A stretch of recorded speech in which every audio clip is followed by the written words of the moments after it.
තැන මේක ගැන කතා කරනවා.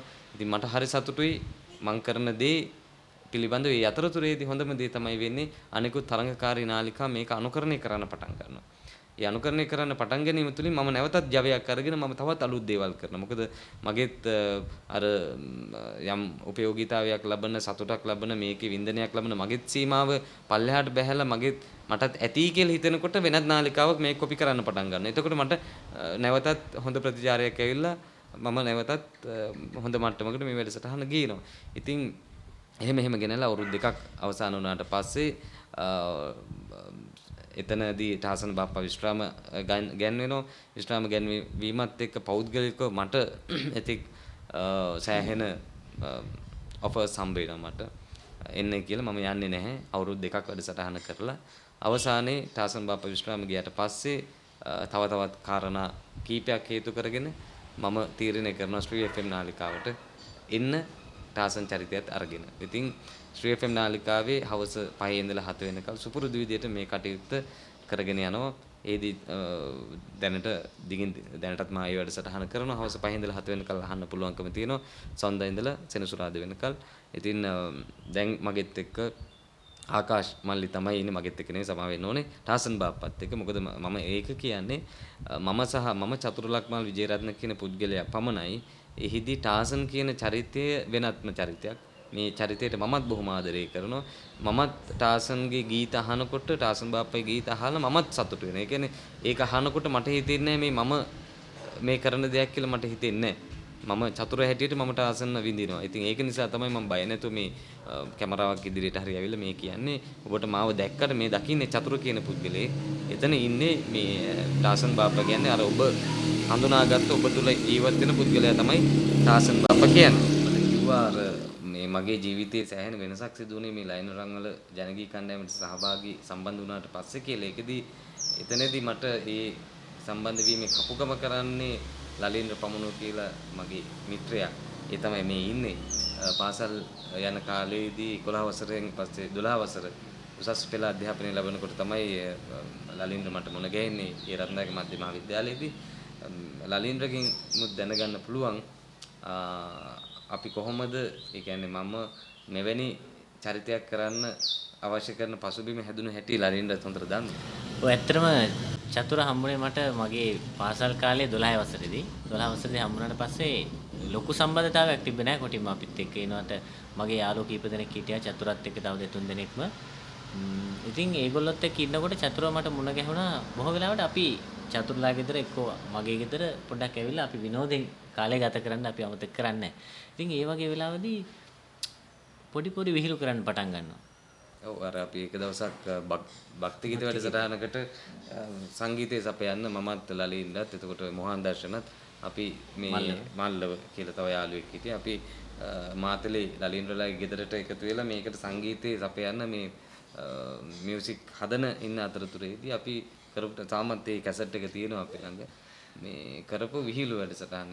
එතකොට මම අර ප්‍රවෘත්ති කියන කාලේ මොකක් එක ඒවා මේ ප්‍රවෘත්ති වෙනස් කරලා කියනවා. අඬ වෙනස් කරලා කියනවා. ඉතින් ඒ වගේ ගොඩාක් වෙලාවට ඒ වගේ පොඩි දේවල් කරා. ඒත් එක්කම තමයි මේක වර්ධනය වෙන්න ඇති කියලා මට හිතෙන්නේ. ඒ කාලය ඇතුළත ඒ කියන්නේ අර සංගීත කණ්ඩායමේ ඉන්න අතරතුරේදී අපි ප්‍රැක්ටිස් කරන අතරතුරේදී එකම රස ගංගාවේ මොකද ඒ තියෙන ඒවා එක ගායකයෝ කියන විදිහට අනුකරණය කරනවා.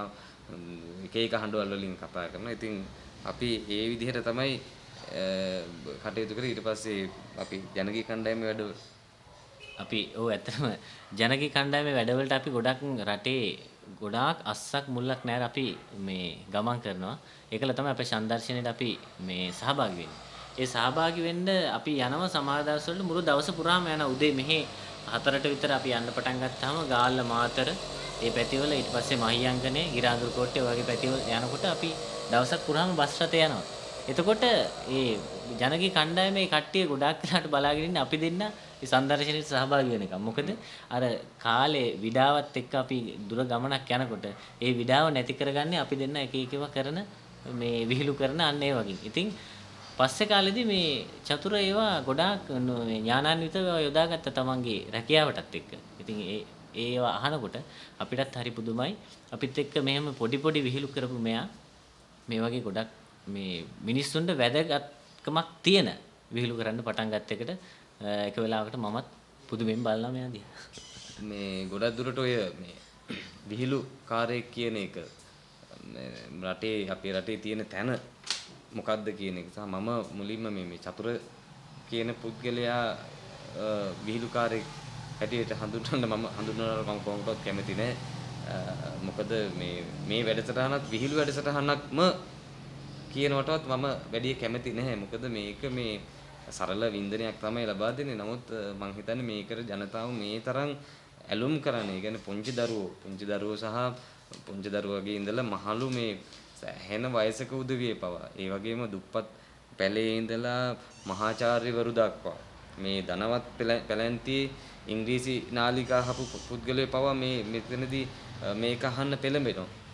ඉතින් මෙතනදී වෙන්නේ මේ පුද්ගලයන් තුලදී අපි අවබෝධ කරගත්තේ ඉස්කෝලේ යන කාලේ සංගීත වැඩ කරන කාලේ සහ ගම් වලට ගිහලා ඒ අවබෝධ කරගත්ත දේවල් තුලින් කරේ පුද්ගලයාගේ අතුලාන්තයේ තිබ්බ දේවල් බොහොමයක් අඳුනගෙන ඒවා එළියට අරගෙන ගහන එක තමයි කරේ.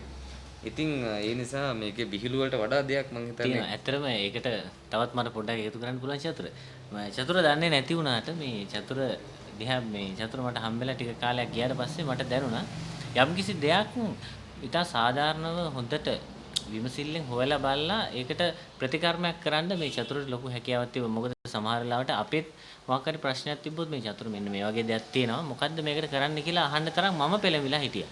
එතකොට මෙයා උපදේශයක් දෙනවා අර බය වෙන්න එපා මෙන්න මේ විදිහට කරමු අපි කියලා. ඉතින් ඒ අර සමාජයේ අවබෝධ කරගෙන සමාජයෙන් ගත්ත දැනුම මේ වැඩසටහනින් විහිළු තුලින් ඉතා සියුම් ලෙස ජනතාවට ගේන්න පටන් ගත්තා. ඒකයි චතුර වාගේ වැඩසටහන මෙච්චර ජනප්‍රිය වුනේ. ගොඩක් දැන් මේ ටාසන් බාප්පගේ චරිතය ඇතුළත ගොඩාක් දේවල් මම කරලා තියෙනවා. දැනටත් කරමින් පවතිනවා. අලුත් දේවල් දැන් ඉදිරියට එනවා. තව එන්න තියෙනවා. ගොඩක් දේවල් මේ දවස්වල එමින් පවතිනවා. මේකෙදි මම ගොඩක්ම කැමති ඔය සින්දු වලට මම ගොඩක් කැමති. නාටකමටත් මම විශේෂයෙන් කැමති. දැන් ඉංග්‍රීසි පාඩමට දැන් අලුතෙන් යන ඉංග්‍රීසි පාඩමට විශේෂයෙන් කැමති. අනිත් එක සඳහන් කරන්න ඕනේ මගේ මේ ගීත සඳහා දැන් අලුතෙන් මට මේ ට්‍රැක්ස් වාදනය කරලා දෙන්න හම්බුණු දුලිප් සුරේෂත් මම හිතාවේ මතක් කරන්න ඕනේ. ඊටාම දක්ෂයෙක් තනියම මේ දේවල් ඔක්කොම කරලා මම මේ සින්දුව කරලා දෙන්න කිව්වහම ඊටාම ඉක්මනින් මිරිස්ස වැනි දුර බැහැර පැත්තක ඉඳලා මෙයා මේ ඇවිල්ලා මේක මට ගෙනල්ලා දෙනවා. ඉතින් බොහොම උනන්දුවෙන් ඔහු මේ වැඩේ කරනවා. ඉතින් මේ ගීත ජනප්‍රිය වෙන්න ප්‍රධාන හේතුවක් උනේ ගොඩක් දුරට මේ ට්‍රැක්ස් වල තිබ්බ සජීවී බව සහ පරිපූර්ණ බව. ඉතින් ඒකත් මේ වෙලාවේ දුලිප්පත් මතක් කරන්න ඕනේ. සහ ඔහු මට දෙනවා අදහස්. දැන් ඉංග්‍රීසි පාඩම කරන්න උනත් ඔහු පාසලක උගන්වනකොට ලැබෙන අත්දැකීම් මට කතා කරලා කියනවා. දැන් ලින්ඩත් මට එහෙම කියනවා. ඒ අත්දැකීම් හරහා ඉංග්‍රීසි පාඩම පව මම නිර්මාණය කරගන්න අවස්ථා තියෙනවා. විශේෂයෙන් දැනට ශ්‍රී FM නාලිකාව තුළ දැන් ආකාශගෙන් ලැබෙන සහයෝගය ඊටාම වටිනවා. මොකද ඔවුන්ට උවමනා කරනවා මේ චරිතයේ නොමැරි මේ චරිතයේ නොමරා මේ වැඩසටහන ගෙනියීමේ ලොකු උවමනාවක් ඔවුන්ට තියෙනවා. ඒ නිසා එතනදී කාටවත් මේ වැඩසටහන අපි කරගෙන යන අතරතුරේදී මට ආකාශට වඩා ඉහළට යන්නවත් ආකාශට මට වඩා ඉහළට යන්නවත් අවශ්‍යතාවයක් නැහැ. ඒ වගේම මේ වැඩසටහන කරන අනිත් වැඩසටහන සම්බන්ධයෙන් අනිත් අය පුදුම සහයෝගයක් මට ලබා දෙන. ඒක නිසා දැන් මම ශ්‍රී FM නාලිකාව තුළ මේ වැඩසටහන ඊටාම මේ මානසික නිරවුල්භාවයකින් යුක්තව ඊටාම අර රසවත් විදිහට මට කරගෙන යන්න හැකියාව පරිසරය ගොඩනැගිලා තියෙනවා. ඉතින් ඒක නිසා මම මේ සියලු දෙනාටම මේ අවස්ථාවේදී ආදරේ මතක් කරන්න ඕනේ. පැය දෙකක වැඩසටහනක් වුණත් මම කලින් පැය 3ක් වුණත් දැන් පැය දෙකක් වැඩසටහන මේක ඊටාම අමාරු කාර්යයක්. මම දවසට සින්දු දෙකක් ලියන්න ඕනේ. ඒ සින්දු දෙක පටිගත කරන්න ඕනේ. ඒක මූලික කාර්යය. නාටකමක් ලියන්න ඕනේ, ඉංග්‍රීසි පාඩමක්, එතකොට ප්‍රවෘත්ති, හින්දි පාඩමක් මේ වගේ මේ වැඩසටහන සම්පූර්ණම මේ පිටපත සකස් කරන්න ඕනේ. ඉතින් මේක ඊටාම අමාරු වැඩක්. ඉතින් උදේ 9ට 10ට කාර්යාලය 9ට 10ට විතර කාර්යාලයට ගියාට පස්සේ සම්පූර්ණම මේ පිළිබඳව තමයි අවධානය තියෙන්නේ. එතකොට සමහර විට පෞද්ගලික ජීවිතේ ගොඩක් ගැටලු ඇති වෙනවා. මමත් සාමාන්‍ය පුද්ගලෙක් හැටියට මට පෞද්ගලික ජීවිතේ සෑහෙන ගැටලු ඇති වෙනවා. දැන් මේ වැඩසටහන නිසා මගේ